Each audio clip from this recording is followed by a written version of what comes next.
12।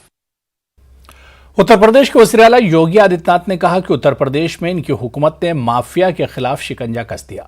बड़े पैमाने पर माफिया से जुड़े अफराद के खिलाफ कार्रवाई की गई है। उन्होंने हुकूमत की जानिब से किसानों के लिए किए गए फलाही कामों का भी जिक्र किया। वज़ीर आला योगी ने बदायूं में मुख्तलिफ तरक्याती कामों के इफ्तिताही प्रोग्राम से खिताब करते हुए ये बातें कही। और माफियाओं के खिलाफ कैसे कार्रवाई होनी चाहिए, उत्तर प्रदेश ने उसकी नजीर भी देश के सामने प्रस्तुत की है। 1800 करोड़ रुपए की माफियाओं की संपत्ति जब्त की गई है और लगभग इतने ही करोड़ रुपए की उस अवैध संपत्ति को जो जब्त नहीं हो सकती थी उसको बुलडोजर लगा करके ध्वस्त करने का कार्य भी राज्य की सरकार ने ही किया है।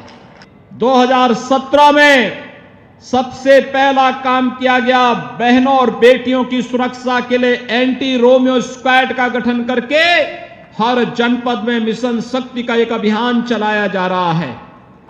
86 लाख किसानों का 36,000 करोड़ रुपए का कर्ज माफी का कार्यक्रम, जिसमें बदायूं में भी बड़े पैमाने पर किसानों का कर्ज माफ हुआ था।